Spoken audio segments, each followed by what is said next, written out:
All right, welcome back to another episode of Phoenix Edge. This is an RPG and gaming news podcast. My name is Hat. And I'm Eric. And I am Stan. And today we are going to be talking about the Nintendo Direct as well as the demo that was announced at Nintendo Direct for Project Triangle Strategy. So we're going to be giving our non-spoiler demo impressions of the game. And like I said before, we're going to be talking about the Nintendo Direct as well, focusing primarily on the RPG related announcements. But at the end of the podcast, we'll kind of talk about what we thought about the presentation overall. And I think it's going to be a pretty good podcast, but in efforts of keeping this thing somewhat contained, let's jump into our impressions with Project Triangle Strategy. But it's scheduled for a 2022 release. There's a demo out right now, and there's going to be a survey later after the game gets played by X amount of people that they can fill out and give developers feedback. But the game title, Project Triangle Strategy, it's a working name, and they said it may change before release. This is kind of similar to Octopath Traveler, where they said, hey, it's Project Octopath, and the game may change its name, and then ended up just being Octopath Traveler. So what do you guys think about this working title? Do you think there's any chance this one will stick like Octopath Traveler? Do you think it'll be called Project Triangle Strategy Traveler? May I ask what's so hard about making a title for a game before releasing a demo for people to play? Yeah, like why? That's my other thing. Like, why, if you don't have a title yet, why are you putting the game out? You know, and this is probably the biggest criticism I have of this game, to be honest, from what I played. But it's so stupid. Just come up with a title. I mean, it's marketing 101. When you announce your product and it has brand awareness, people know it by that name. Now, when they come up with a new title, they're going to have to spend a bunch of money like spreading the word of what the new title is, unless it's very similar, like Octopath Traveler. And my God, is Project Triangle Strategy dumb? Yeah, I mean, it does not roll off the tongue. No, they missed a golden opportunity to just call it Triangle Tactics, right? That would have been a little bit better. Not great, but still better. Yeah. I understand they want to utilize in the title that there's three different type of paths that you can take in the story. Mm-hmm. But like even Fire Emblem has like 3 houses or something like that. That kind of helps roll that. The Triangle Strategy, I don't think will work. They need to dive kind of into the lore and try to come up with a more clever name to signify that like there are multiple choices you make through the game, or they can dig through the lore, like or something that just rolls off tongue. Tactics Ogre. Mm-hmm. It's easy to say. It definitely doesn't roll off the tongue like Octopath, for sure. So there's this YouTuber. He's got millions of subscribers. His name's Dunkey, I think it was. But he makes these mock Nintendo Direct reaction videos where he reacts to the Nintendo Direct, but it's all scripted stuff, but it's supposed to be funny, where he's getting super excited about what they're going to do, and then he reacts to what they actually announce, and it's pretty hilarious. But when Project Triangle Strategy came on in the video, and they said, okay, we're going to have a survey. He was like, okay, he's absolutely convinced that the makers of these anime games are just AI computers that are just like spitting out random crap. And then they ask people what they actually want. And then they put those variables back into like a computer, and the AI spits out like a new game.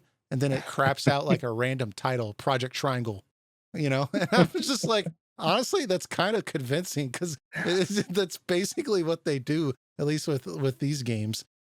Yeah. I thought they did it. Anyways, I mean, the fact that it is a dumb title, though, I mean, it is getting a lot of conversation and people are becoming aware of it. So maybe there's some secret genius with it. Not the way they intended, I'm guessing. My theory was with Octopath Traveler that they actually were intending to make a different title, but so many people were calling it that and just like accepting it as what it Yeah, was. yeah, I think Square Enix went like, okay, just roll along with us. Just call it Octopath Traveler. Everyone's calling it that already. yeah. Triangle Strategy, though, like I don't think anyone's going to be like just saying that. They're just going to be saying whatever else they can to not Final Fantasy Tactics, not Tactics Ogre I game. mean, they could Yeah. change it to Judgment Triangle or something like that, but that just doesn't sound very good. Let's just take the shape out altogether. Let's take out triangle. Let's take out the word strategy too, and just the word project. Let's just come out with a completely new name. They could do like 3 something, Yeah, like 3 flames. I don't know. I'm not a title maker, but honestly, anything's better than triangle strategy. yeah, even 3 flame strategy. I don't know, that would have worked too. But anyways, that's the title what we have. So this game does have the creative lead of Square Enix. Basically, it's a subgroup of Business Division 2, which is formerly Business Division 11. Basically, there's a guy that works at Business Division 11 or 2, known as Tamayo Asano, and he's been involved with Octopath Traveler, Bravely Default, and Bravely Second, and Bravely Default 2. And each one of these games, he usually will work with like a different developer to work, kind of create that vision. And this time he's teamed up with Art Dink, who is also well known for having worked on tactic style strategy RPGs, such as Ogre Battle March the Black Queen, which is a much better title, and Tactics Ogre Let Us Cling Together, which is a much better title. So clearly they were trying to, or he was like, hey, we're going to make a strategy RPG this time. Let's work with some people that have experience working in that type of game. Obviously, it's very much in the same vein as Octopath Traveler with the HD 2D graphics and the dialogue and all that stuff. So, but anyways, one cool thing about it is it does have a composer named Akira Senju. I pronounced that incorrectly, but if you Google the individual, he's got this huge career in Japan in the music industry. This is his first game that he's ever done, but he's done tons of anime over the last 30 years. And some of the ones that stood out to me, but you should go look at a big list if you're a big anime fan. But he did Mobile Suit Victory Gundam series, Red Garden, Full Metal Alchemist, the Tales of Vesperia, the First Strike movie. Those are some highlights, but I mean, this guy's got like a resume that's like this long of just animes in the last 30 years. So, I mean, he's clearly very, very well established. And I don't know about you guys, but I loved the soundtrack in this game. What did you guys think about the music that you've experienced, at least in the demo? It's pretty good. I mean, I got this like stigma of like expecting like a Sakamoto soundtrack to these type of games.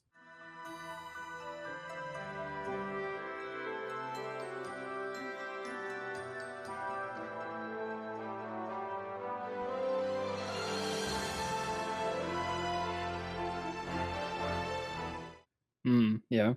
Which maybe that it was unfair of me to go in like that, but for what it is, I think it works out pretty well. I like it, dude. It's way better than that. Like I don't know. Maybe it's just me, but Saturday night I turned the game on just to hear the title theme.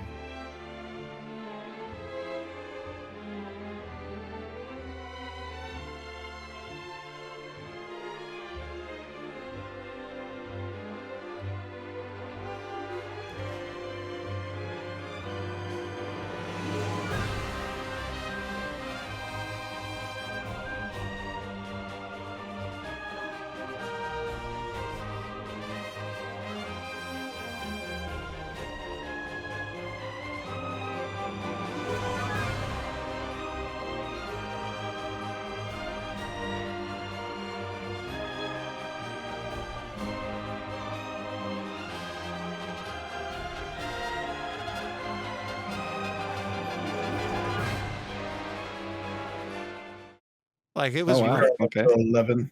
It's yeah, it's really good. I really like it. Maybe it's just personal preference for me. Like I really like this guy's style. It's very cinematic.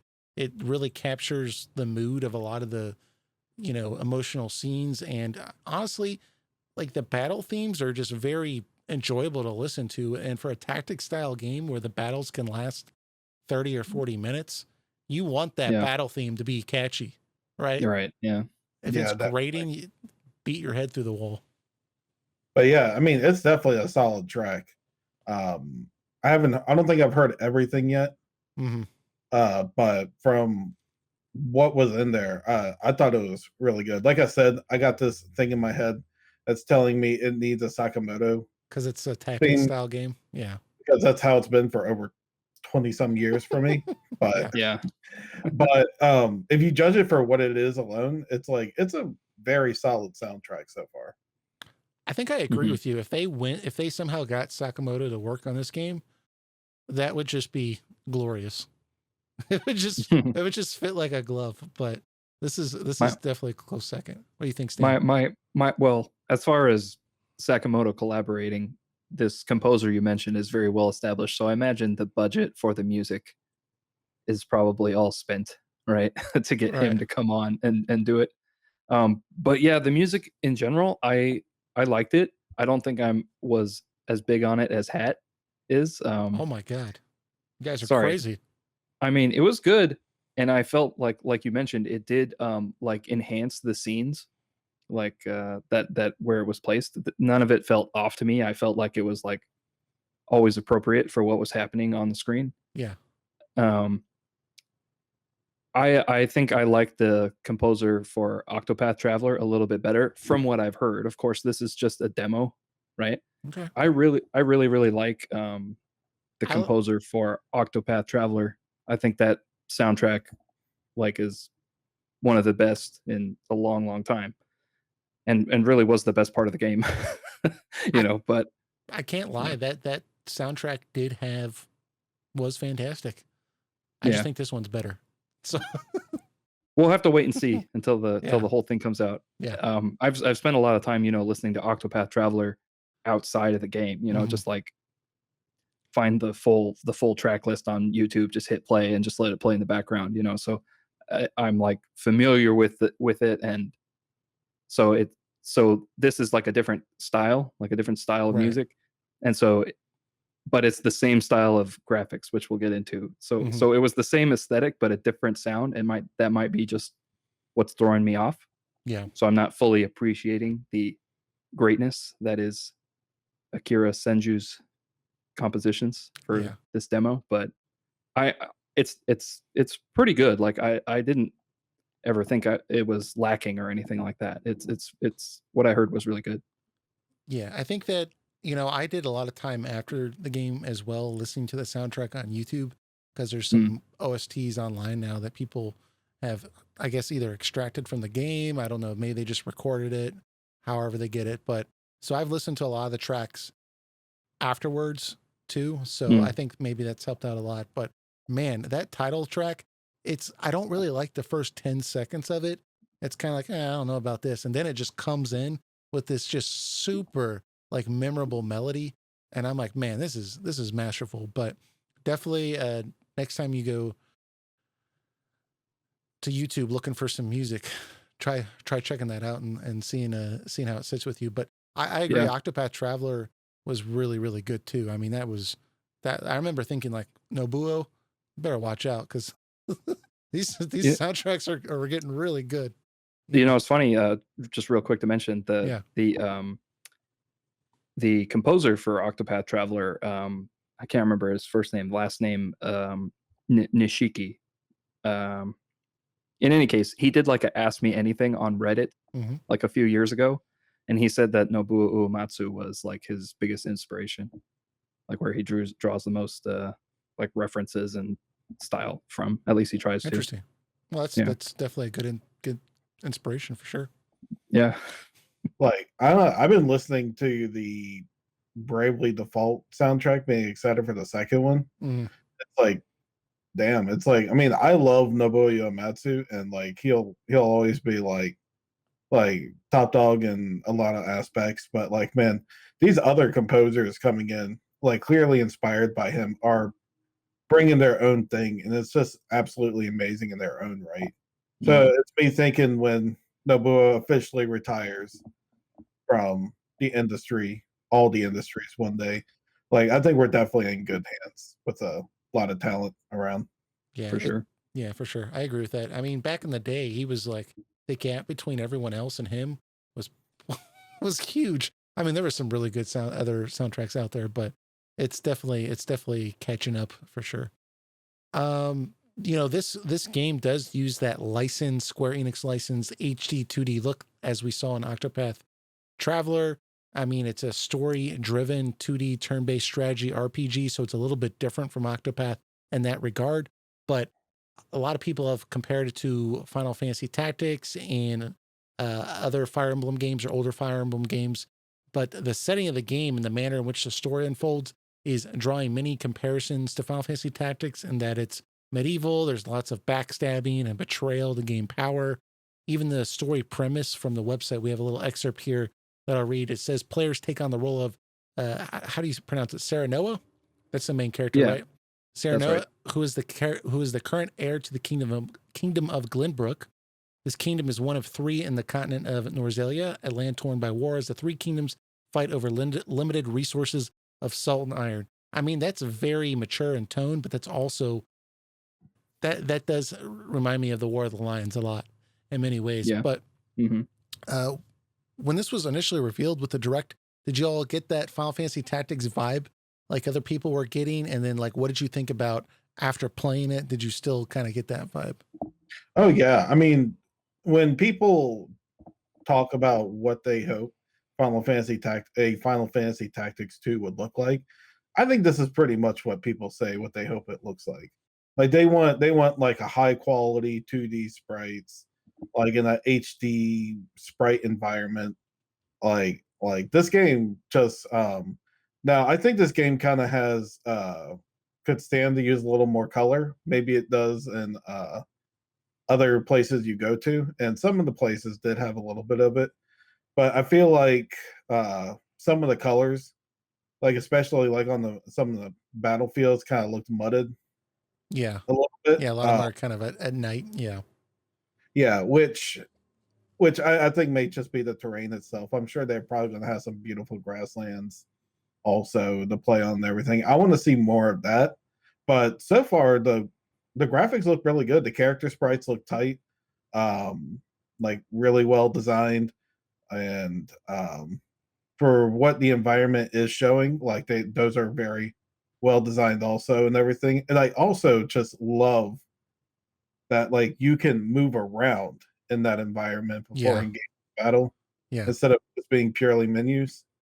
Yeah. That's, because when I first saw this game announced at the direct, I definitely got that Final Fantasy Tactics vibe. And that vibe is absolutely there when I'm playing it. But I think that's kind of where I got some of the Fire Emblem feeling too for me. And I haven't played all the Fire Emblem games. I've only played a few, but they kind of have that, at least in Three Houses that I played, it let you kind of run around and do different things and talk to NPCs before battles. Whereas Final Fantasy Tactics was just basically battles and going to the shop, and Right. buying new equipment. And you could kind of move around the map and stuff like that, but it wasn't like this where you could run around a town or run around like a different area and talk to different people. So hmm it definitely reminded me to Fire Emblem in that regard. But no dating simulator stuff. I mean, definitely much more mature in tone than Three Right. Houses. Like old school Fire Emblem. Yeah, from what Right. I've been told. I've only I played the first Fire Emblem and then I played Three Houses. I played one on the Game Boy Advance. So Okay. yeah. Yeah. Yeah. I'm kind of right in line with you guys. When I saw it on the direct, how it was presented was like, oh yeah, this is definitely Final Fantasy Tactics 2.0, but and then when I played the demo, in terms of the aesthetic and the story, like the tone of the story, and also it's kind of very like political uh plot for that is like yeah, nail on the head, like Final Fantasy Tactics vibes. But then when I played the gameplay, the gameplay is like much more in the leaning towards the Fire Emblem. Because as far as I can see, it looks like there's traditional roles for each character. Like each character is like a knight or a mage or like an archer, a thief, for example. But there doesn't appear to be a job class switching system, at least as far as they've shown in the game, which makes it much more of like an old school Fire Emblem game where you have those characters locked into those roles and they get stronger, they gain experience and can use Mhm. better weapons and abilities as things go on, but you don't like change classes between the characters and like pick and swap abilities from their previous class, to have on them. So it the gameplay seems more in the Fire Emblem vein, which is not a bad thing. They're just different, Yeah, I'm not sure if a job system is implemented in this game. At least Yeah. I didn't see one. At least Yeah, from what we played. Yeah, although unlike Fire Emblem, it's like when the battles actually take place, there's a turn order. So in Fire Emblem, there's like a allied phase where you get to move all of your allied troops once, and then there's an enemy phase where the enemies all get to move each character one time, and then the combat takes place. But this one is like Final Fantasy Tactics, where the characters, based on their speed value, all have like a turn order that you can plan for. Yeah. So it's taking some of both, I think. Yeah. One aspect of this game that is definitely very different from Final Fantasy Tactics for sure is the branching narrative, right? Where you can make these decisions that have multiple different story paths.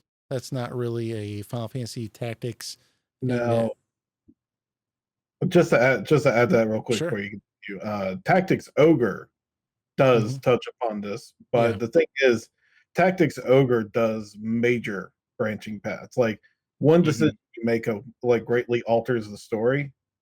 What Triangle Strategy aims to do is you have like 3 different types of choices in it, and the story goes along based on those choices you make along the way. So, like almost every decision you make has a large impact of what happens next in the story. So I think it's taking what Tactics Ogre Let Us Cling Together did and like timesing it by 100. Well, Yeah. I mean, I really liked, at least to me, it always seemed obvious when there was a moment where my decision mattered, and it always felt natural in the way that it was brought up. And one example where it was brought up in the game that I really liked, at least in this demo, was that there's this political setting to the story, and you're in a royal court at one point, and there's voting that's going on what to do next, and your vote is only one of many votes on what's going to happen.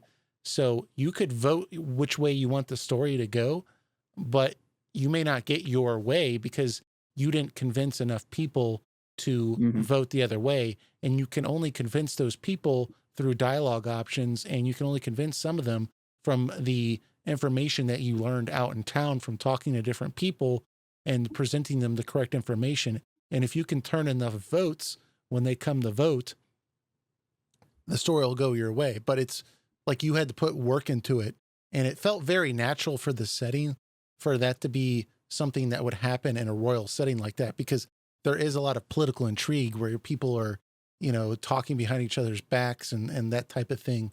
So it felt very natural to me, as opposed to some games where a lot of Western RPGs, when they incorporate the decision making, it's like, why are you asking me this?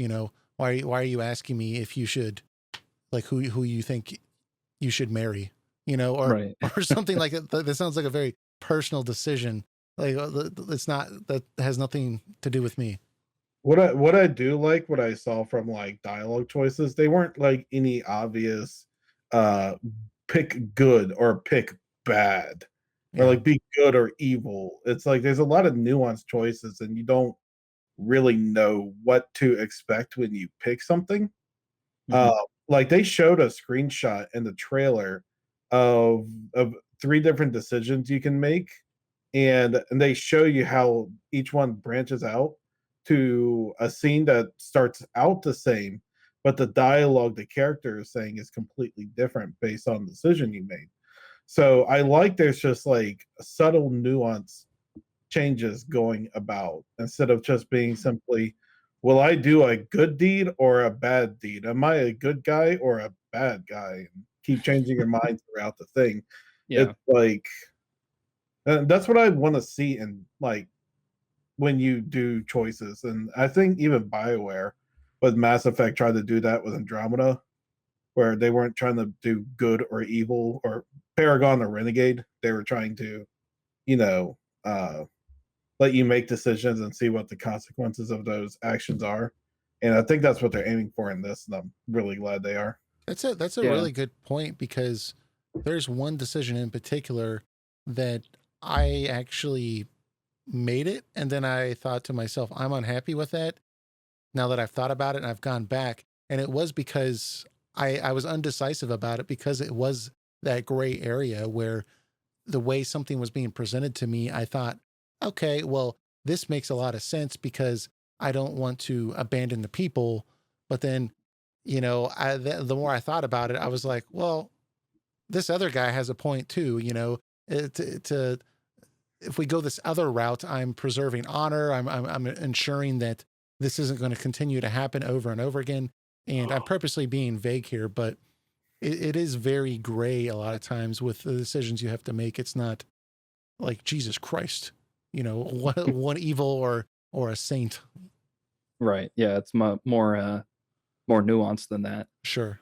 Yeah, that decision you were talking about, which is like kind of the big in this demo, the story kind of branches out in Mhm. 2 different directions from there. I went back and made the opposite decision I made the first time just to see what would happen. And yeah, the story like goes in 2 pretty drastic different directions depending on that decision you made. So I'm kind of interested to see in the full game how that's going to work, if because however many of these big decision moments they have, the story can just like keep branching and branching and branching, right? To the Mhm. point where is there going to be like 16 different endings, right? Depending on like all the different decisions you made, because it was like a pretty drastic different outcome from just this one decision point that they have. Or are they going to have situations where you can make different decisions and that will affect kind of different characters or stages that you go to, characters you recruit, and so on. But is there going to be points where the story has to converge back to like a main plot thread so that then you can make another decision that will like branch it out again Yeah. and then kind of converge and come back? So that's what I'm most curious now about the story is it going to branch, and then are those 2 branches going to have 2 more branches and so on till you get to the end of the game, and now you have to play the game a bunch of times or go on YouTube to watch all the endings to see how Yeah, how things that's another different. big question I have is how many endings will this game have? Yeah. How many times will you be encouraged to play through the game again and again? And I think in turn of that, I'm probably going to guess that getting through the story will probably be a 15 to 20-hour experience. Hmm. Oh, yeah, The you know story, what? the tactical side of it may be what eats a lot of the time. But I Right. think the story itself will probably be that long just for the sake of different narrative branches. I didn't even think of that, because to me, the demo is 5 or 6 hours. And I thought, if that's the demo, this is going to be a long game. But It might, yeah. that's a good point. If there's all these multiple branching narratives, then it might be a shorter experience, a 20 or 25-hour overall game. And then you can just kind of replay it and get almost a brand new game out of it. I didn't even think of that. One thing that I do like about that, though, is it's just by design. It encourages me, the player, to, like the scene we were talking about where I have to convince people, right, to Mhm. vote a particular way. That's already way better than Octopath Traveler, because Yeah, well, Octopath Traveler, I thought it was going to be amazing. And then the characters didn't even really talk in a meaningful way. You know, they would have Mhm. little like side banter where they would talk about what they ate for breakfast. But, you know, that's about all I got till the very end. And it was very disappointing to me. So this on that front is miles and miles better just by design. It forces you to engage and think about how you're interacting with the characters. And I like that way better than Octopath. Yeah, they have like a main cast of characters Mm-hmm. who all have speaking roles, right, and voice acting, like to play out during like these major event scenes. There are other characters that you recruit along the way, and I noticed like I had a character that was recruited and they didn't take place, like they didn't take part in this voting Mm-hmm. process because they were just like recruited into the army or into the group along the way, but they Right. aren't part of that core cast of characters that's making the decisions. Mm-hmm. So that makes sense just from like a programming standpoint, right? Because if you're going to have all kinds of different characters that join you based on your decisions, well then it'd be a nightmare to implement. Like, Well, and I think in that scene, like there yeah, was, you had to have held a position, right, to be able to vote. It wasn't like, yeah, yeah. Not everybody gets yeah, anybody equal with their own character say. design. Yeah. Yeah. Yeah. Yeah. It's only like the main character and his most trusted Yeah. group or trusted allies. Yeah. Yeah. I mean, this story is honestly, it was a bit of a slow burn for me, honestly. But once I got into it, I really got into it. I think initially I was a little bit turned off because the game just drops you into the middle of the story and I don't know what the hell's going on. And immediately I was just put off by that because and the game does warn you that they're going to do that. So it's not like, you know, they didn't know, they thought this was a good idea. They just wanted you to test the battles out and stuff like that. But it took me a while to figure out what was going on. But I immediately was just put off by that. And I was already trying to criticize the game because I was already off on a wrong foot. And so I was looking at the game and I was like, man, this is really generic. It's medieval. There's lots of characters saying the word father. And, you know, like everyone's got this like generic medieval talk, but it doesn't flow with any, you know, clarity. It's very clunky. And I didn't like it. And then on top of that, the character accents, like they're all American, but they're going for this medieval European vibe. And it just like Mm. stuck out like a sore thumb to me that if you're going for this European architecture and you're going for these, you know, European like kingdoms, why am I talking to people that sometimes talk like they're from Louisiana? You know, like like I guess in this fantasy world that's okay, but it really took me out of it. But once I got past that and I started to figure out what was going on, I mean, I'm really looking forward to this game. I think like this is one of my most anticipated games for sure. Yeah, I mean, it was a pleasant surprise for sure. Um, I feel like 2022 seems far away for a game that seems so done. Mm. But I guess maybe there's also into account like they're strategically releasing it at a certain time. Hmm. Right. Well, yeah, I Yeah. mean, Like, go ahead. well, I was just gonna say it's possible it gets done before that, but then they want to release it in a different calendar year because they have Bravely Default 2 coming out very shortly, which they probably think a lot of the same potential customers are going to buy that game, right? Because it's kind of a similar Square Enix RPG, Switch exclusive, Team Asano game, Well, right? this could have been a summer release though, right? And it wouldn't have Yeah, conflicted with that Bravely Default 2. that's true. It could. Honestly, Um, Bravely Default 2 is going to sell very well, yeah. regardless. This Yeah. game. Honestly, mhm. I think that although I really liked the game, the demo from what we saw, I really do think that like I can tell me personally that it's a demo because there were certain gameplay things that I like the core ideas that were there were all good, but like using the map and battle a lot of times it was very difficult for me to get a good camera angle of Mm, what was going on. And like there would just be buildings and other obstructions that were making it difficult for me to see. And it was just very cumbersome. I felt like a lot of the battles would go on for over an hour, and I felt that that could be optimized a little bit. And there's lots of getting to the end of the battle and then having one enemy on the opposite side of the map, and then me spending 12 turns trying to get my characters over there. It's just yeah. stuff like that where I'm like, okay, this is the demo part. This is the thing that they want our feedback on, right? Like, please let us know about this stuff that can be optimized and fixed. You can at least create the illusion that it feels spacious, because the excuse that the games like Tactics Ogre and Final Fantasy Tactics series have had in the past is like there's limited technology, so we gotta make the most of the closed terrain as we can. Like, I'm not saying like make it big, but I think like make it spacious feeling enough uh that like you can see pretty much everything that's going on. Because that's even the problem with Tactics Ogre and Final Fantasy Tactics. There's like walls and stuff blocking the way, and it's hard to tell from like certain angles what's going on. Yeah, Yeah. yeah. Like they have the ability to make the like you don't have to use the whole terrain, but like make like a certain part of it the battlefield. So you don't feel like you're going around these corners that are just really hard to spot.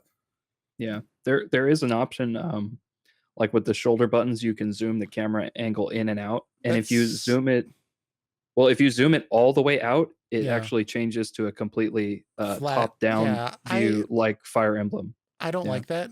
I think that that's No? not a good option for me to have to do that constantly, to like have to. Some of the maps are okay, but some of them when they're inside like cities and there's a bunch of buildings and such, to constantly have to do that, I don't think that like that's a good strategy. I Mm, just I think it could be better. I think that although you had that problem a little bit with Final Fantasy Tactics, a lot of times it would be flat terrain or hills with not a lot of obstructions in view, and you could spin around and see everything. Or if it was a building, they would have like one massive building in the center or something like that that would have like archers on top, and you could spin around and see everything. This one's got like it's cool. It's very creative. It's got alleyways and like different stuff like that. But I mean, to have to zoom all the way out and then make it like flat, like it's a freaking NES game, just to be able to see what's right. going on sometimes. I mean, I think that they could fix that, but it's doable, but it's not. When I think of this being a demo, I think of stuff like that that could be optimized.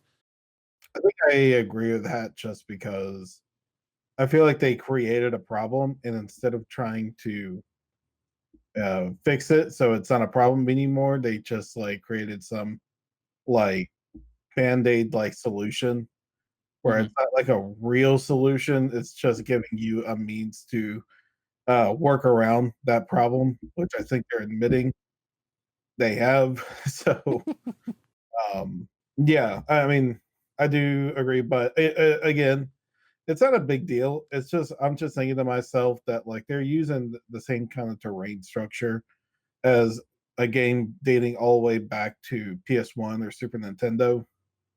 Mhm. And I feel like they could kind of be creative to make it feel expansive while still having the contained feeling at the same time. Yeah, for sure. For Mhm. sure. The power of illusion Yeah. is all I'm saying. What you guys, I hate to take us from the gameplay. So if you guys got any more else to say about that, we can touch on that. But I just wanted to hear you guys' impressions on the voice acting because I've got some thoughts. Um, so for me, I thought the voice acting was pretty good overall. Um, however, I've played some RPGs with horrendous voice acting, from much earlier back in the 90s. So Hmm. this is definitely like miles better than that. The biggest criticism I have with the voice acting was the voice for the main character, Sarah Noah, Really? was Okay. I thought it was often like pretty flat. I know what they're going for. He's supposed to be kind of he's the leader, right? And he's like the more calm and collected character of the group, right? Because he's royalty. He's also like making all the important decisions. Okay. I just felt that his delivery sometimes was kind of off for the situation.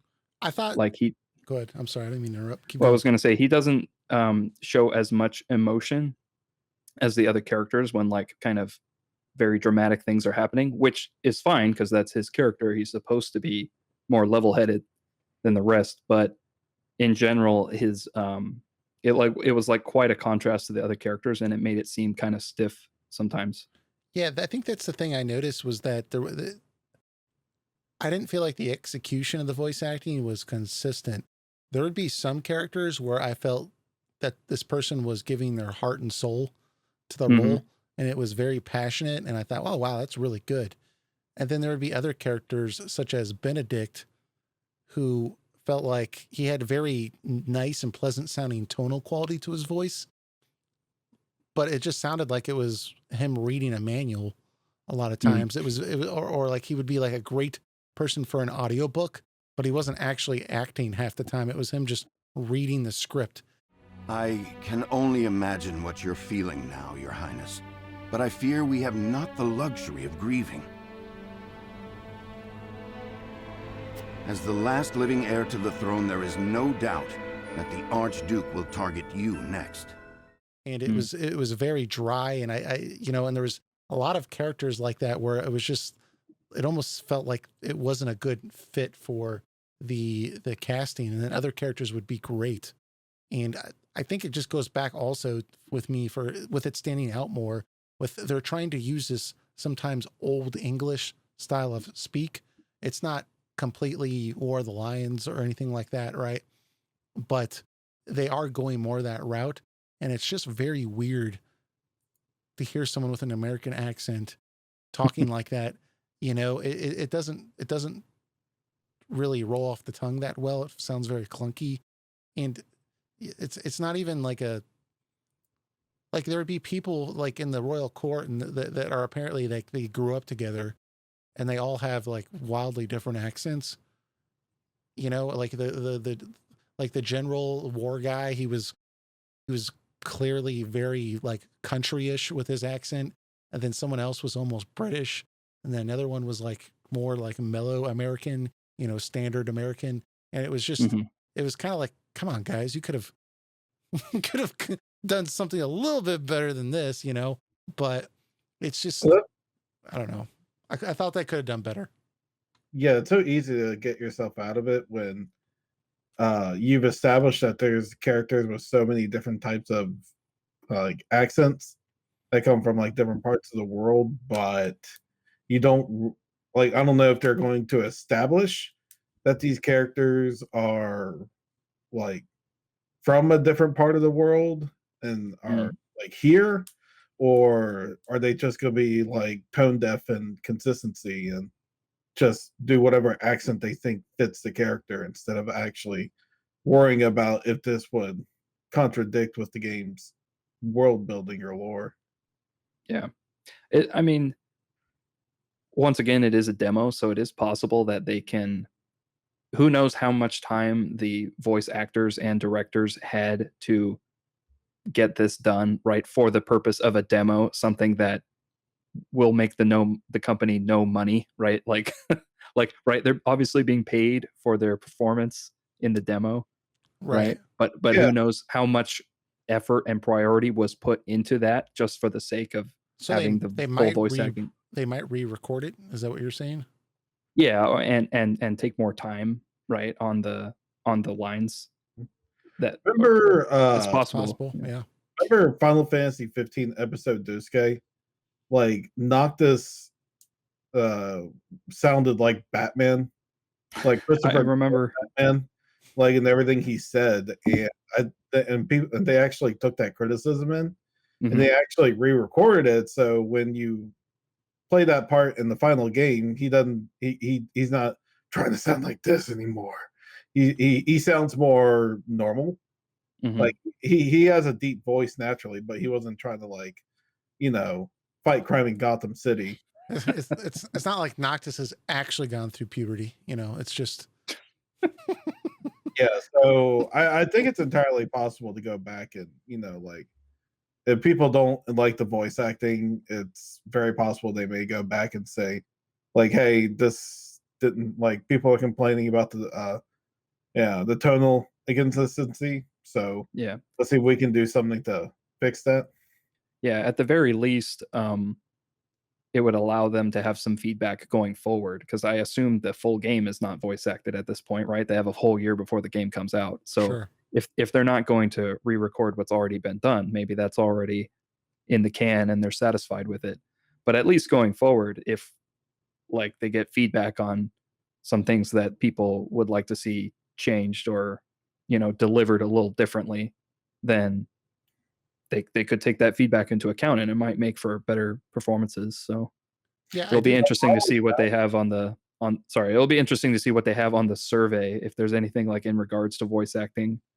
Sometimes they have like, who was your favorite character, who was your least favorite character, and why, and you can kind of fill that in. Or for all we know, these more eccentric sounding characters may actually have a reason for sounding that way, and it might actually work out.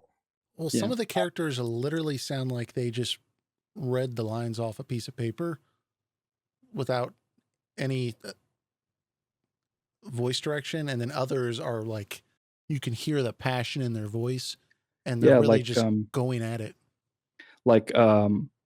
The Prince character Roland, right? Mm-hmm. I don't know how you felt about him, but I thought his was probably the best performance of any of the characters, Yeah, he actually because he goes through a very traumatic moment and you can hear the emotion behind his voice. Yeah. Yeah, so when you hear stuff like that, and then you hear other stuff where it feels like maybe the voice actor didn't have a lot of time, maybe they had to get it done real quick for this demo, and they just kind of read the script off in one take. I don't know if that's what happened, but some of the lines I think could be polished a little bit more. That's all I'm saying. But it is a demo, so maybe they'll address that. So, what about, like, is there anything else you guys want to bring up with the demo? I mean, they are going to be doing a survey. I mean, we kind of touched on some of for at least with me, looking at the map and kind of fixing that. Then also the voice acting. Is there anything else that you guys think that this game needs to be, they could improve on to make it even better? Stan, you got your hand up. Yes, there is one thing, and it's going back to more on the gameplay and presentation side. Okay. I thought the amount of like bloom or blurring effect that they're using in some of the maps was too much. Like, it was an issue for me. Yeah, it was, and that might be part of what like Eric was talking about earlier, that it needs more color, like in some of the locations in the map. Mm-hmm. That situation might be somewhat fixed by just scaling back the effect of the blurring on the foreground and the background. And that, because that is like, and I know they had that same criticism with Octopath Traveler, the demo of that game when it came out. People said there was too much blurring effect going on, and they did give you like a little toggle in the final release to tone it down somewhat, but it was still kind of a lot in certain areas, especially if it's like a bigger map and you can like see further back, but there's like so much blur that you're just like, you don't even want to look at it, sometimes. I think I remember with the demo for Octopath, the biggest thing that stood out to me was just the amount of lens flare they were doing in it to make, light just shimmer off the screen. And it was so distracting to me. And I felt like even in the main game, it kind of had that issue where I had to go in there and kind of turn that down a little bit. And I think that specific issue was much better in this game. But I agree with you that the blur effect is a little out of hand for sure. They could definitely adjust that. Yeah, just tone it down, say, or at least give us the option to tone it down maybe 30 to 40% of what it is. And I think that would solve my issue, because I was playing the game and at one point I had to take a break because I was getting a headache from the trying to look at everything on the screen. Yeah. the only other thing I could think I could bring up that and again, I love this demo. Like, I'm really looking forward to this game. I really enjoyed it. Like, I'm a fan. I was listening to the soundtrack. I love it. If they could do one other thing, I really want character portraits for the dialogue.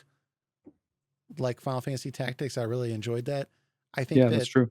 yeah, I think that what they do is fine.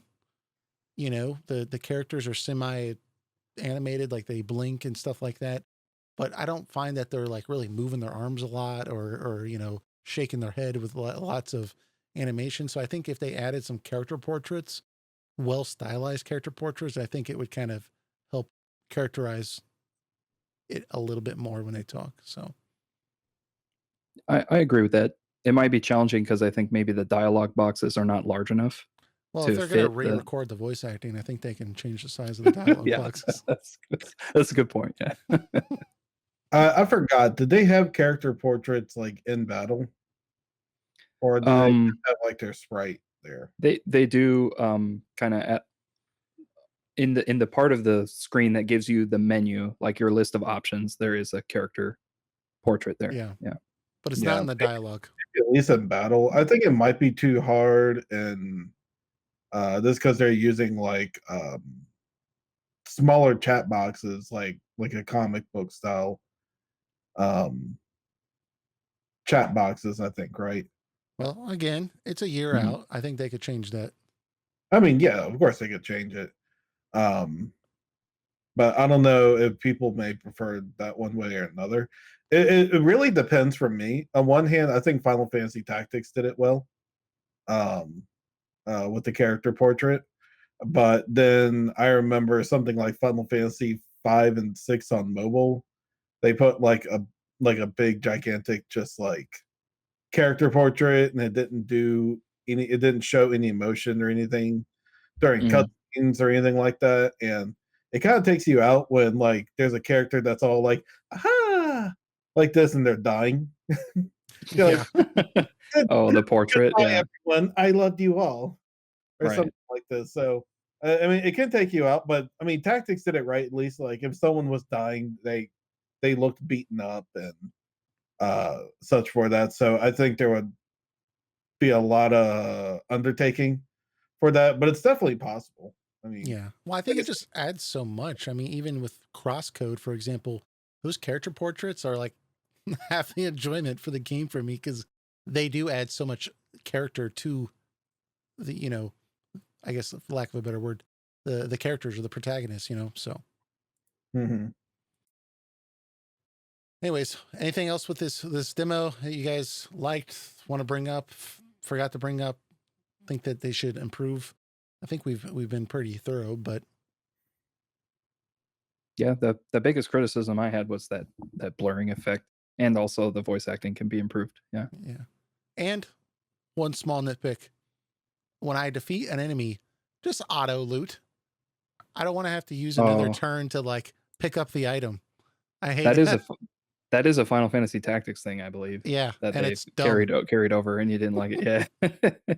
It's not a game. It's not a game breaker. It's not anything like that. You get used to it, but every time I kill an enemy, I'm just like, God, just give me the fucking, you know. So, anyways, uh, yeah, good game. Excited, looking forward to it. Hopefully, it comes up with a better title. I'm also going to put that in the survey. This title's dumb. So, Yeah, please, for the Yeah. love of God, change it. just anything else. Anything else. All right. Let's continue on with the Nintendo Direct. We're first going to cover some stuff that we've already heard about. So these are the games that, you know, have already had trailers, have already been announced in other directs. And we're going to quickly go through these and kind of tell you guys what are some other episodes that we've had where we've talked about these games. And then we're going to get into some of the new announcements. So some of the stuff we've already seen: Saga Frontier Remaster. We saw some new footage for this game. It has a release date of April 15th, 2021.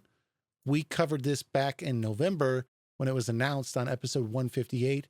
We discussed them adding a new story to the game with the new cut character fuse, which created a new optional ending and other story changes. And it was a pretty good discussion, but Saga Frontier is coming out April 15th. Are you guys going to pick that up? Still kind of thinking about it?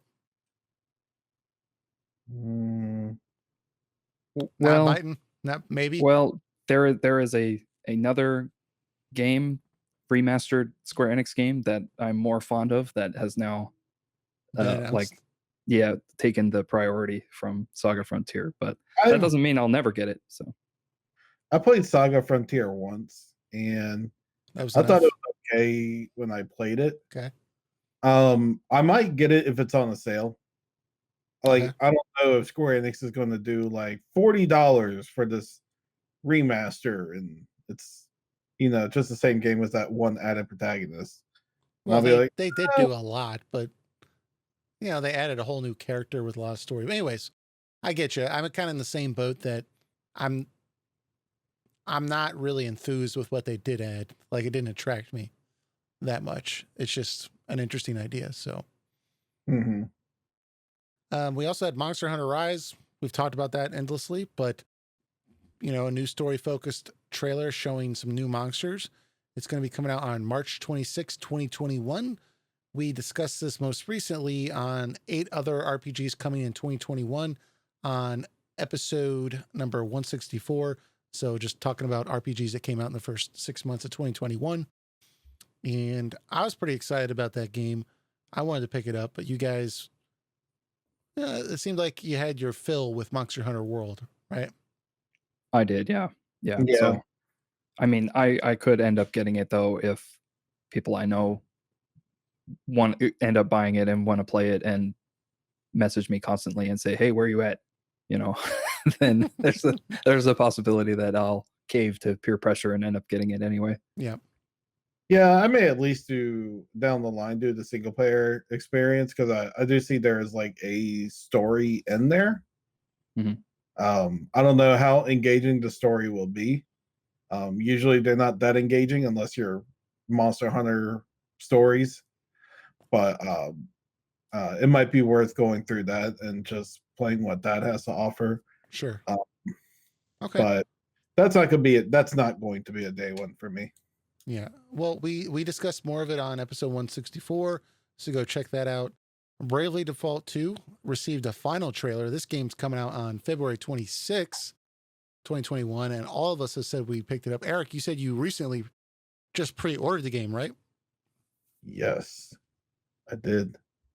And I don't mean to make everyone jealous here, I'm but jealous. with the pre-order, you got not 1, not 2, not 3, but 4 coasters. Let's clarify, Eric got 4 coasters. I don't think this is your gamer Mountain Dew drink while you are playing your copy of Bravely Default 2. Dude, I'm kind of jealous that you got so many coasters. Do you really need 4 coasters at one time?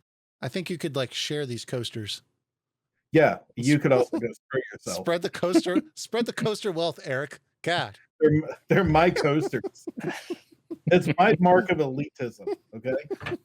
Freaking hogging all the coasters. Better RPG player than all of you combined. Well, if you're at home right now and you're getting a nice wet ring on your table, just think it's because Eric's using all the coasters.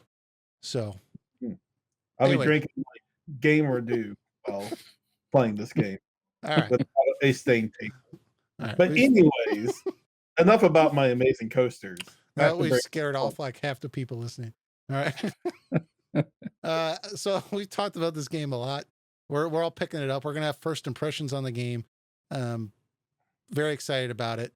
But we talked about it on episode 164, where we did, like a kind of again, this was RPGs coming out in 2021. So we talked about it there. And then we did the episode 156 of our podcast where we actually played the demo and we had a whole impression segment. That was a lot of fun. Or I think that was the episode we did the fan survey results. We went over that. Episode 128, that's where we did the initial impressions. So we talked about the game and what we thought about it and stuff like that. So really, really cool stuff. We're excited to play it and give it a shot. February 26th. I'm very excited. I'm probably going to put most of the games I've been playing to the side just to play that. Yeah, me too. Yeah. Very excited. Me too. And then the other game that was announced or brought up that has already been announced and released is there's going to be a physical release for Hades that was announced. and that's going to be coming out on March 19th, 2021. So the physical release includes a soundtrack, download, and an art book. So we discussed our thoughts on Hades with Geo from SwitchRPG.com on podcast episode number 162. And it was Geo, our guest. That was his favorite RPG of the year 2020. And we did a little discussion with it. And it's a great game. It's a great game. I am actually tempted to pick up this physical edition just to own something tangible about this game as opposed to, digital. Yeah. This game, all the praise it's been getting is 100% deserved. And if you haven't played it and you're into rogue action games, like this is like a top dog one. Yeah, for sure. For sure.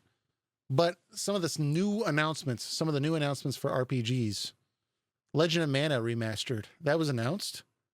Very exciting. So this was originally released on the PlayStation 1 in 1999. It was a Square Enix game, and the critical reception to it was very mixed. Depending on the reviews that you looked at, some of them were 7s or 8s, and there's other ones that were like 10s and 9s. So it seemed like you either thought it was okay or you thought it was great. There wasn't a lot of, well, actually there was a lot of just all over the place. It seemed to just vary on the person reviewing. And like I mean, I'm on the more positive side of the boat. I mean, I thought it had a lot of charm to it. It's absolutely not perfect by any means, but like there's a lot of good that I think that outweighs the bad on it. Yeah, for sure. For sure. Yeah, I'm looking forward to it big time. And I didn't realize when looking at the trailer, I saw it and I was like, oh yeah, that's Legend of Mana. I know it. But I didn't even realize at first glance that they completely redid the pixel art for the backgrounds in HD. Yeah. And it's because they are like 1-to-1, like 99% accurate with the original. And so that's why when I looked at it at first, I was just like, oh yeah, they up-res the backgrounds. They look cleaner. They look better. But they actually had to redo them all. And if you look at comparison screenshots, you can see like, okay, yeah, they're different. But the way the scene is constructed is exactly the same. Like they have like all the same foliage and like the same shadows, even like being cast in the exact same spot by like a tree, so it's like really impressive. This is actually like one of the most faithful HD remasters of a PS1 game that Square Enix has ever done, at least at first glance from what we've been able to see so far. Well, let's all the HD remasters that Square Enix has done with even bigger games than Legend of Mana, Final Fantasy games, the time to upscale the background until now. Well, on that note, let's go through some of the updates and then we'll touch on that. We'll linger on that some more. So getting ahead of myself. It's all good. I mean, but it's a very valid point. But so there's a new aspect ratio to this remaster of 16:9, right? Instead of the PS1's 4:3 aspect ratio that you see in a lot of the lesser known Square Enix games like Final Fantasy 7 through 9, the ones that probably would not sell that well, so it's not worth doing that. So those games are in 4-3 when they're remastered. This one's going to have 16-9 or 16:9.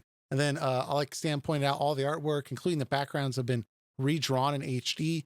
So this is all the backgrounds in the game that were painted, right, or drawn. They've been redone in HD, so it looks way better. And there's also been a cleaner UI that's been implemented, so improves readability, functionality, rearranged OST. Players can still choose the old OST. And then random encounters have been turned off, and then save anywhere and autosave options have been added, which are huge, by the way. Those are very big. And there's also been lots of other smaller changes that I think only like hardcore players would be familiar with. Like there's lots of details if you want to go into the weeds on this about some of the mini game changes and, the drop rates for items and stuff like that, if you're really into that stuff. But like you guys are bringing up here, we've criticized the PS1 FF remasters because Square doesn't redo the backgrounds, only the characters.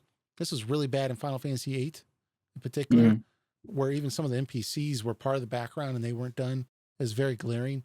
So what do you think about the backgrounds and character artwork being redrawn for this remaster in comparison to, other Square Enix ports? I mean, this kind of blows a hole in the whole, oh, it's too expensive argument that Square has. To put it bluntly, masterfully done. Yeah. Yeah. It's brilliant. Like, and they also didn't touch the sprites, right? Well, I mean, Well, they they're redrew putting them. they're putting them in a higher resolution. No, I mean like the character sprites on the map. They Oh, I got redid you. the Okay. character artwork Mm-hmm. to make it HD so that it would fit the new kind of slightly different aesthetic. But the character sprites that actually roam around in the game that you control are exactly the same, Yeah, I got which you. is what everybody wanted for Final Fantasy 5 and 6, right? But so I wonder if like they learned the lesson and they were like, hey, people get really ticked off when we mess with the sprites of these original games, I think you're being very hopeful, Stan. I think I think that's what's going on here is I think the Final Fantasy games, they sell a lot of copies. Mm. And I think Square thinks if we can just do this as cheaply as possible, we'll make a ton of money, right? And if you look at something like Final Fantasy X Remaster on the PS4, I'm only bringing that up because I know this fact off the top of my head. But for the first couple of years, that was outselling Nier Automata, which is Right. crazy. And it was a remaster. So think about Final Fantasy 7, 8, and 9 on the Switch and the PS4. They know those are going to sell like 2 million copies, right? And so if they can do it for like the cheapest amount possible, the profit margin on that is like so tempting. Whereas I think this game is smaller and they're just like less oversight over it, right? Mm. And so there's a greater flexibility with what they optimize and stuff like that. And they can probably just get away with it a lot easier, I think. Yeah. I think another thing possibly too is they have the source code for this game. How do they? Or like maybe someone kept it and they're like, hey, we can release this game, just put in 4x3 and release it. And someone's like, hey, actually I got the floppy with the everything here. They're like, shh, put that away. Ugh, okay, the CEO saw it. Now we have to actually remaster it. That could be. Good job, David. This game came out in 1999, I believe. So, but that's when Final right Fantasy around 9 came out, and Final Fantasy 8 came out in 98. Well, 9 came out in 2000. 8 came out in 98, I believe. Yes, I think that's right. Yeah. So. Yeah. So I don't know if they would have had the source code because that was kind of around the time. Issue, guys. It's not. Well, the files. If they can remove the random encounters and they can like upscale the characters and they can change out the OST, they got access to that freaking background. Yeah, I would think so. Yeah. That's yeah. I think it's just Square being cheap. I mean, that's where they're like, oh, like let's just port Final Fantasy 9 from the cell phone to TV. What could go wrong? I've said it before, but stuff like the Moguri mod must make Square Enix embarrassed. On PC, yeah. And this new FF7 mod that's come out that greatly... Well, explain what this mod is to people that don't know what we're talking about. It's called the AI scaling mod, and what it does is when you enter the area, there's an AI that will detect the textures of the background and upscale them to make them look a lot better and actually mesh with the character instead of just like having a HD character in a blurry background environment.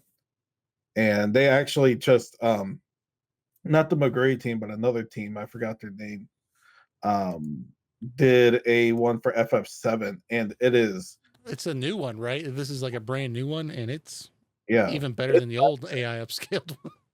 Like if I play through FF7 again, I am getting the PC version with that mod. Yeah, it's supposed to be a lot easier to install too. The problem with and this is a major tangent, but I'm already on the ship, so we're sailing it. So the Final Fantasy VII original AI mod, AI upscaler mod, it was kind of difficult to install, and it would like jack your game up sometimes, and so you wouldn't know until a third of the way in the game when I started having Rufus Shinra as a random encounter for some reason. It was like, oh well, I'm outside of Midgar now, and like I'm 10 hours in. So, but this is supposed to be a lot easier to install. So definitely go check that out. But you, yeah, like fans are doing stuff like this, and Square doesn't do it for their biggest franchise. But then for this game, you know, They did. just they did, and they didn't even do AI. They did it by hand, which is amazing. Yeah, that's crazy. Yeah, We won't need any AI upscaling for these backgrounds, as far as I know. You know, as far as I've seen. So Okay, it's called the Satsuki. I can't pronounce it. Satsuki Yotoshi. for Final Fantasy VII, the new one. Yeah. Yeah. So definitely go check that out for sure, or at least go watch the trailer on YouTube. It's really, really good. It's really amazing. So of this game, notable aspects of the game, if you guys are trying to jog your memory with the game and some of the highlights with it. I mean, like we said, the graphics are hand painted, highly praised for animations and the storybook art style. The composer, Yoko Shimomura, we all know is famous for, Super Mario RPG, Kingdom Hearts. She worked on Xenoblade Chronicles with other composers, Final Fantasy 15. Mhm. Historia. Yeah, Radiant Historia. So obviously well known and respected composer. Great job on this game. And this game has kind of a non-linear exploration style. It lets you kind of unlock different areas and in different orders based upon quests that you take, and it kind of lets you make your own game in a way. It lets the story flow out in a way that is unique to your preference. So very non-linear storytelling. Some people really liked that. Other people felt that it was a weak point in the game because it kind of hurt the story a little bit, but it was really praised for a lot of the deep action combat. So Stan, I know you said you were a fan of this game. We kind of talked about it a little bit earlier, but was there anything else you wanted to add? Yeah, just that it's very different. Like, so in terms of the aesthetics, and then like you mentioned, the music by Yoko Shimomura, it's like top notch, possibly the best Mana game in terms of the art style and the music, which is saying a lot because the other games are great as well. But in terms of the gameplay, it's a little more like unfocused, I guess you could say. There's a lot of systems in there. Like there's a monster taming system, right? You can catch monsters to be your third party member, essentially. So normally you just have a single character, male or female, that like the silent protagonist, right? And then you can like create you can get a pet alongside you as a like a monster that you catch, and then the second character slot like swaps in and out depending on the story, depending on what mission you're on. Like a different character joins you, but you have this monster taming system that you can completely ignore if you wish. That you don't have to do it. Then there's like a magic system that is like kind of very unbalanced, and there's no MP in the game, so you can just like cast the spells like as much as you want, and they're really OP, and so it kind of trivializes a lot of the battles. Right. But that also is like can be completely ignored, and you don't have to even engage with it very much at all. And then there's more systems. There's like a weapon crafting system that you can do, or you can just buy new weapons, right, and just completely ignore that. So there's a lot of systems in the game that are like there for you to experiment with, but it's not necessary like to engage with any of them. So that can make the game feel like very, very unfocused, because they're pretty deep in how you can optimize them, or like raise your monsters, improve your weapons, kind of fuse items to make new magic spells and stuff, but they're not necessary whatsoever. So on the gameplay side, I think that's where most of the mixed reception comes from. Interesting. Yeah. And say something further about the soundtrack. There is this soundtrack will be remastered Oh yeah. for the game, but they are offering the original soundtrack you can switch to if you don't like the new one. Which is great. Anytime you remaster a game and remaster the music, you should always have the option of the original right there. Yeah, I think that's pretty much what should be standard now. Yeah. Yeah, Mhm. for sure. So I think I already know the answer to this question, what you guys are going to say, but The game's listed on Steam for $29.99. And, you know, this is going to be a digital release. It's a PS1 game. What do you guys think about that price? I think that given they went and hand updated all the backgrounds and the other updates as well, I think that's a totally fair price. What do you guys think? I think that's a good price. They did work a lot on the HD aspects. It's a decent sized game and it does have a lot of replay value to it. So I think $30 justifies it. It's a good price. If it was 20 or 25, it would have been a great price, but it is a good price. Yeah. That is the thing. I mean, that's a good price knowing what they did to it and seeing it, but that is kind of a zone where some people that maybe never even checked it out in the beginning, so they don't know these updates, they might think, well, I'm going to pass, you know, until it's $12.99 in a sale or something like that. Yeah, because like when the game came out on the PlayStation 1 Classics that you could purchase on the PS3 or the PSP, it was $10, $9.99. So, but I mean, this is a lot better than that version. Yeah, they've put way more work. That was a port, right? That was just a port of a PS1 game that could run on your PS3 or your PlayStation Portable. But they've put in a lot more work into this, so it justifies a higher price.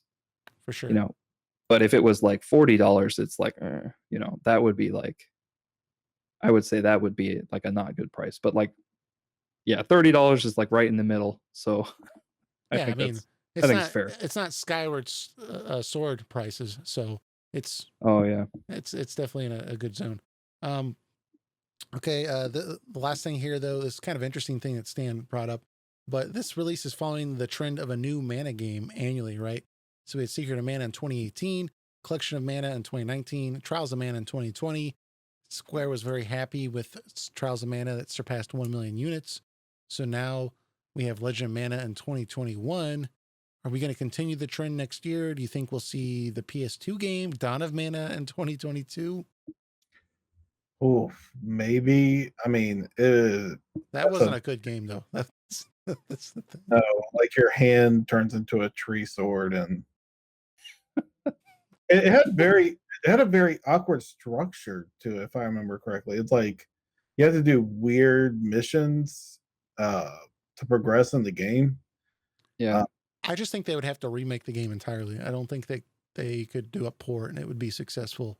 I think it would be a very much Final Fantasy Crystal Chronicles situation where it was criticized for being dated and bad in 2001. Yeah. And in 2021, it would just be horrendous. I think they would be better off making a new Mana game than. You think we'll get that next year? Maybe. I mean, if you want to reuse like the Trials of Mana engine and try to like make a new one, I think that's the formula that works with people the most.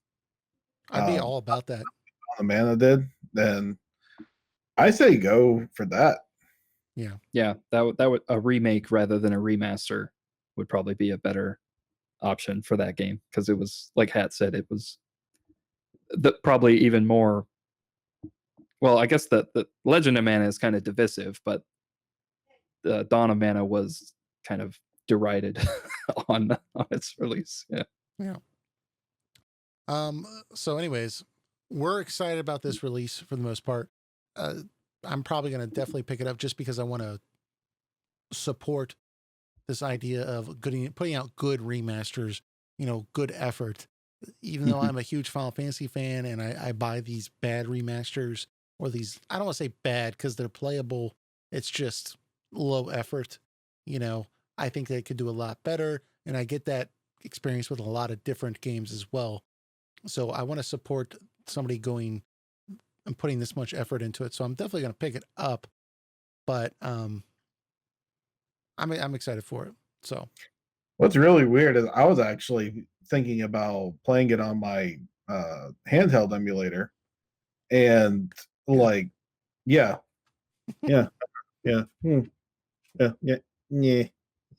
it's well, there. But anyways, yeah, I even have it downloaded on there, and like no joke, like a week later, it's like Legend of Mana HD. I'm like, well, of course. At least it did it before I played it. Yeah. Yeah, I've like going back and kind of watching that trailer, I just watching how good those animations look. It just looks like something I want to play and experience. So definitely gonna check it out. The other big announcement in RPG news was Pyra from Xenoblade Chronicles 2 was announced as the next DLC character for Super Smash Bros. Ultimate. So players can switch between her Pyra form for power and her Mithra form for speed. So it's a 2-in-1 character similar to Zelda, Sheik in Smash Bros. Melee and Brawl. No release date yet, but more details will come closer to release. Some fans are not pleased with another anime sword character being added to Smash, which has Here's the become funny somewhat of a though. trend or meme now. She is a literal anime sword. Yeah, I think it's a troll. I Yeah. think it was a troll job. Like you don't want a character with a sword? We're going to choose an actual sword. with boobs. Yeah. We're going to get Smithy from Super Mario RPG or something like that next. I Go thought. ahead. Go ahead. I was going to say, like, there was a lot of effort that was put into throwing the audience off. I mean, this initial opening cutscene was, I went back and looked, it was over 1.5 minutes long. And it really seemed like they were setting up for some kind of DLC. Did you guys think we were getting DLC or like a sequel to Xenoblade Chronicles 2? I mean, obviously the last 5 seconds you saw the jig was up, but before that, did you guys think this was going to be some new expansion? Not necessarily. I thought they were up to something, but maybe like some kind of like smaller type crossover deal. Then I was like thinking like, oh, he can't find Pyra. Like this is obviously going to be a Smash reveal when he finds her. But I thought I knew this was going to be inevitable that they're going to bring a Xenoblade 2 in because Sakurai's talked so much about bringing a Xenoblade 2 character in, but the game was like in production while they were in production with Smash Bros. Ultimate. Yeah. So I was thinking what they were going to do is have it be Rex, but it will be like an Ice Climber type duo where it's like Rex and Pyra. You know how they're connected in the story and combat. I thought it would be like that, but it's very interesting they went this route. They took out Rex and just made it Pyra, and you can switch between her and Mithra, I believe her name was. Yeah. And Mithra is supposed to be the faster one. And Pyra is supposed to be the slower but more powerful one. So it's kind of like, but they made it more like way Zelda used to be, where she could switch between Sheik and Zelda, but now brought to this. Yeah, dude, I'm not gonna lie, they got me, man. They got me. Initially, Me too. Initially when it started, I thought it was going to be Smash, but then it went on for so long that I thought there's way too much effort that was put into this trailer, and there were like way too much. This cost too much money, and I was like, okay, like this is clearly either a DLC or Xenoblade Chronicles 2-2 or something like that. They were going this new game, and then that last 10 seconds, I was just like, they got me. They got me because I thought it was going to be Rex. I didn't think it was going to be her. Yeah, I was fooled also because because I didn't, I wasn't like in the know that there was going to even be a Smash Brothers announcement at this direct, so I wasn't expecting that. And then the cutscene was set up as like Rex was saying something like, "I'll find you, Pyra. You're out there somewhere," or something, and it was like, oh, so she's missing for some reason, and that's going to be the plot of this extra chapter it's or Final whatever. Fantasy 10-2, except with Rex and her. I got on faster, but I probably would have been the same boat as you two. But they did say in the direct that there would be a new info on Smash. Yeah, so I missed that. That it was going to be her, but if I didn't read that, I probably would have been guessing a possible expansion too on top of that. I was just sitting there thinking, okay, Xenoblade Chronicles has been very successful. Of course this makes sense. They're gonna keep milking this cow. And then I was sitting there thinking, how did we have an RPG podcast? We are constantly looking up stuff to talk about. how have we not heard about this? This is crazy. You know, I was totally sucked into it. I'm kind of upset we're not getting it, you know? So, anyways. And they totally trolled people, thinking like, oh, it's going to be, it was like, oh yeah, Rex for Smash. And then they did a troll and intentionally like misled you. And like, no, not Rex. It's going to be Pyra. Yeah, they did. I think they actually probably saw that like Pyra's a more popular, that's probably the most popular character. The 11-year-old with giant boobs. Yeah, for better or worse, she's the most popular character of the group. So, yeah, they're like, well, that's what the weebs will love. So here you go. Yeah. And I think personally, if I had to pick between her and Rex, I'd probably pick her because I hate Rex's design so much. Yeah.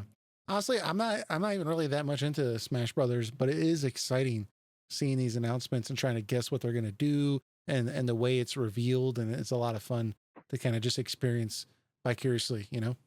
There's going to be one more Smash reveal. I thought there was going to be 2 more. Well, either way. Oh, yeah. There another 5. First one was shoot, who was the first one? I think the first one was Byleth from Fire Emblem. Mm-hmm. Second one was Steve from Minecraft. Right. Third is Sephiroth. Mm-hmm. Fourth is Pyra.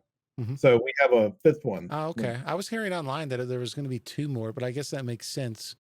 I think Byleth might have been the last one of the previous set, which would make there be 2 more. Well, regardless. In any case, people know more about this than us. Correct us in the comments about the Smash Brothers DLC. Yeah, I think I got my counting wrong. Well, anyways, so it's pretty exciting. Anyways, it's a lot of fun to look forward to, and I mean, there's so many freaking characters. I don't even care, you know.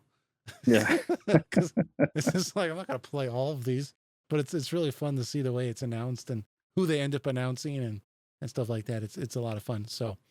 I think they troll the audience all the time because the people ever since Smash Bros. Melee have been wanting Gino from Super Mario RPG, and the most they just did right now was they offered a Mii costume of it. Yeah. Yeah, it's almost vindictive. Like I got to make these constantly. I'm just gonna troll you guys until this thing loses its course. I think people need to be slightly realistic on it. We all three of us here like the character Gino just fine, and he's a cool character and everything. But does the wide audience really know who he is? Yeah, and that's the thing. We need a Super Mario RPG re-release on Switch, I think, for something like that to happen, you know?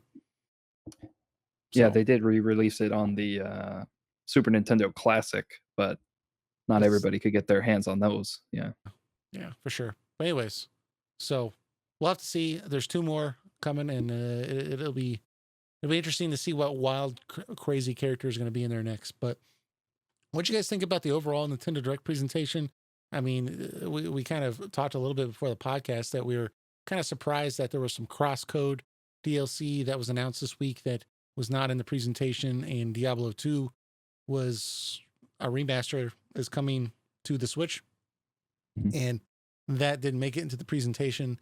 And a lot of people criticized this presentation for not having enough excitement or enough exciting announcements, and especially Diablo 2. I thought that would have definitely livened things up a little bit. You know, that would have been a big announcement for that. But what do you guys think about this overall Nintendo Direct presentation? For Diablo 2, I think the Nintendo Direct came out before the online BlizzCon. So I think they want to announce that at BlizzCon. So that makes a lot of sense. Okay. But basically it had a strong opening, an extremely weak middle, and a strong end. Because the middle was a bunch of shovelware stuff that most people don't even think about or care for. But then it ends with Zelda Skyward Sword HD, which thank you for finally doing that. They have such a brilliant way of doing the motion control with the right analog stick. Yeah. So you don't have to do motion control if you don't want to, but they claim that they've greatly improved the motion control with the Joy-Cons. So if you still don't like it, you can go to the controller now and just play it that way. So You don't have those, to swing your Switch Lite around. You can just still play it just fine. yeah, those that aren't familiar, just like Eric said, the original game used motion controls for you to attack enemies, and it wasn't the most popular thing. Some people thought it was cool, but most people would have just preferred tap the A button a bunch of times and, you know, use their Joy-Con. So that's what they added into this version that's going to be re-released for the Switch. So that's definitely pretty cool. What did you guys think about the whole price controversy? A lot of people are unhappy that it's going to be $60 for that game. I mean, they haven't divulged. I'm sorry, they haven't divulged much into what has been added into the game. Yeah. So I kind of want to see what they've done besides make it 60 frames per second and 1080p slash Change the controls. Yeah. And- It is a little weird. I think that Breath of the Wild is $50. And the reason that's $50 is because that game has been out for 4 years. But Skyward Sword is $60. And that game has been out for like 10 years. And from what I understand, you can buy the game on the Wii U store for $10. So I think that it is a little strange from that perspective, but I kind of wouldn't expect anything else from Nintendo. And I'm probably just going to buy it anyways. Well, here's So- the thing on top of it. For back then, Mhm. the game was by itself when it first released $50, and then you could get the $60 package, which came with a Wii remote with the Z-axis that was Zelda themed. So you got the game and the Wii remote for $60. Now, if you want the Skyward Sword themed Joy-Cons in the game, Right. it's basically you'd be paying like what, $150, I think, maybe around there for both of them, because like $80 for Joy-Cons, I believe. So, Yeah, I saw that despite this price controversy, the day it was announced, it was #1 on Amazon's pre-order, like people buying the pre-order for Skyward Sword Remaster. So $60 or not, I think, you know, Nintendo is Nintendo and they can get away with this kind of thing. It's the I can Pokemon Sword and Shield situation all over again. Everyone that complained about it bought it. I'm going to admit I'm part of the problem here, and I know that $60 may be too high of a price. I'm still buying the hell out of it day one, though. Yeah, people just want the game on the machine that they use. Yeah. You know, Yeah, that's for sure. it comes down to that. Yeah. Yeah, I'm a big fan of it. I mean, look, I was definitely for this direct, I was absolutely expecting more here for sure. I was expecting to see some Breath of the Wild 2 information, which we got kind of, right? Where he was like, oh, you'll He hear said some there's news nothing- later. Yeah, Which he said is- there's nothing to share right now. But you'll hear more later, which duh. If you're not gonna Yeah. tell now, we're gonna hear more later. But I was expecting Breath of the Wild 2. I was expecting a Zelda collection of some sort. I was expecting perhaps a Switch Pro announcement. I mean, this was the first time we're getting a full-fledged direct in a long time. And I mean, I was surprised we didn't even get Shin Megami Tensei 5 news. That game's That coming was- out this year. That was surprising. I mean, Jesus Christ. Like, when's this game gonna get a release date? You The know? 3 Yeah. is coming out in a couple months, I think. What's that? Shin Megami Tensei Nocturne's coming out in a few months. I can't remember. We talked about it in a prior podcast, but yeah, it's I think it's already out in Japan, so it's definitely It coming is, out yeah. soon. So it's a little weird because it's supposed to come out in 2021, Shin Megami Tensei 5, but they didn't even talk about that. So I definitely was kind of let down by the direct from that perspective that it didn't have a lot of the announcements that I thought it was going to have. But I do think it's a little weird when I think people are like rating the direct, like, oh, was it a good direct and stuff like that. And I'm like, guys, everyone complains about E3 and how like these companies are incentivized to announce games 6 years early, you know, just to get positive press and get the Right. good presentation, right? Nintendo's not doing that here. I mean, it was a little excessive with some of these games coming out in 2022, but I mean, I don't want these companies are going to announce games when they're ready to be announced. And I think that that's the attitude it should be looked at. I was let down as a fan wanting more, but I'm not going to criticize them for showing me a game that's coming out in 2025, just to get me excited. Yeah, well, this is the 35th anniversary of Zelda. It actually happened a few days ago, Yeah. the official anniversary. But there are people are rumoring there's going to be like a Zelda special direct for it, and a very reliable source who's been very correct on rumors in the past has said that there's still going to be a Wind Waker and Twilight Princess HD, the Wii U versions coming to the Switch this year. That would make sense. Yeah. So yeah, that'd be real cool. What I really do hope they do also is they take the Grezzo remasters of Ocarina of Time and Majora's Mask, convert that to the Switch. That would be pretty amazing too, but I'm not gonna Hold your breath. hold my breath on that. But I do think Twilight Princess and Wind Waker are coming at the very least. Yeah. Yeah, I would agree with that. I could definitely see that happening. But I mean, this direct itself, though, I didn't think it was as terrible as people said. I mean, it had a good opening, like you said, Eric. We got a demo for Project Triangle Strategy. I mean, I guess if you're an RPG fan, there were some good announcements. Yeah. I mean, we got Splatoon 3, which is not an RPG, and I felt like that was a very big announcement. But it was a little weird how they ended the show with it being, having somebody walk out and say, I know you're expecting this, but it's not going to happen.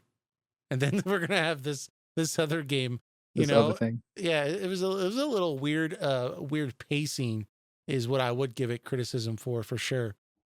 But I think they could have presented the information better, but I don't think, I see some people online just like, well, why didn't they show me this? Why don't they show me that? It's like, well, it's because it's not ready. Look, I'm a big ass Zelda fan, and I just found it funny. I was like, oh man, so many people are gonna be butthurt over this. I mean, I'm really excited to hear news about it, but if they don't got anything to share, they don't. But it's just kind of interesting they get on to tell us. I guess it's better than like just being completely in the dark. Just they come out and they say, "Hey, look, we're still working on it. Things are going great. No complications, but we don't want to show you the build we have yet. So, just wait till later this year and we'll show it to you."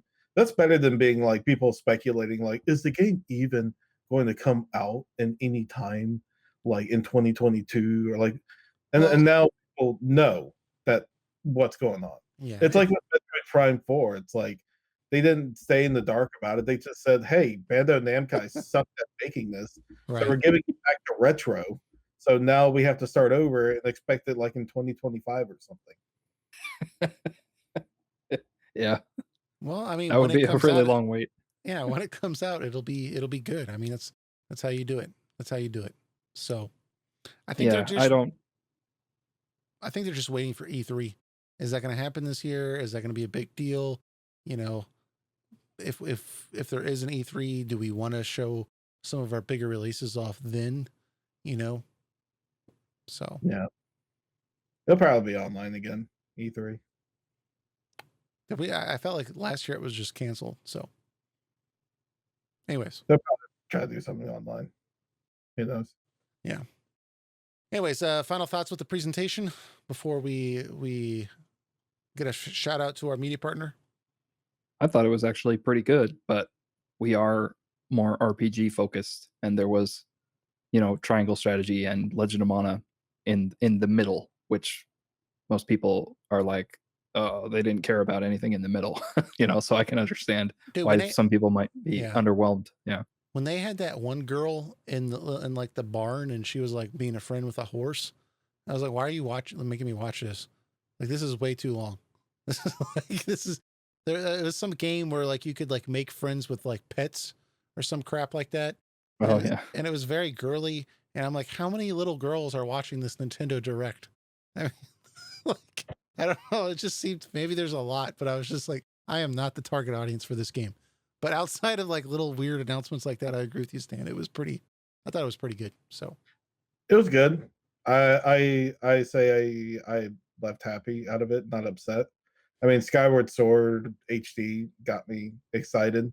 So I think that alone probably just saved everything that I may have said bad about it.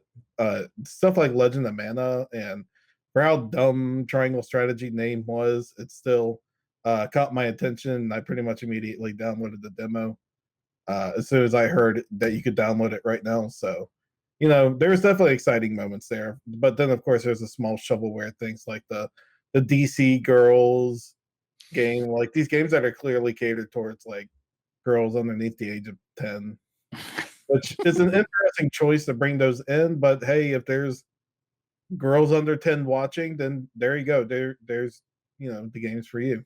Yeah, for sure. Yeah, for sure. So, I mean, perhaps my opinion on this show is a little biased because I live in Texas. So, like, my power came on for like 2 hours before it shut off. And it came on at like 3 p.m., right? And I was like, oh crap, I think there's a Nintendo Direct. So I watched the Direct. This is the first time I had power in like 2.5 days. And then it shut off after the Direct.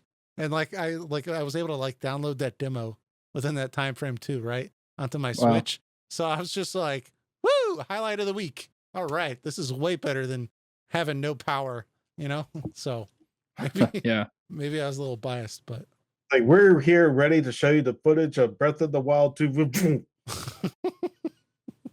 No! yeah. Fortunately, that didn't happen. But anyways, so let's talk about our media partner, RPGFan.com. So definitely go check them out. They are awesome source of RPG news, game reviews, soundtrack reviews, and they are our media partner. So like I said, go check out RPGFan.com. They have other RPG podcasts listed on their website in addition to our own. They have a Random Encounter, which does RPG news, discussions, opinions. Me and Eric guested on there recently where we talked about our game of the year or games of the year. A lot of fun. And also they have other podcasts on there, such as Retro Encounter, which is more of a book club-styled RPG podcast. I think they're currently discussing Radiant Historia, which is excellent game. And then Rhythm Encounter, where they're discussing RPG soundtracks and other game music topics. A lot of very cool stuff. Like I said, we're also listed on their website. So obviously you're already listening to this podcast, but go over there, check them out. And they also have a YouTube page as well, where they're doing more YouTube reviews. I think most recently they did Persona 5 Strikers, which got a 9 out of 10. They really liked it. So definitely go check that out. Give it some love. And give some of those other podcasts some love as well. So go check out our media partner, RPGFan.com. And I think that's going to wrap us up for this week. Any last words, guys? I think we got it covered. Cool. Triangle Strategy is a stupid name. Yeah. They got to fix that. Yeah. If you They haven't might not, gotten that, but- please fix that. Last piece of criticism. All right, guys. We'll catch you all next week. Take care. See you next time.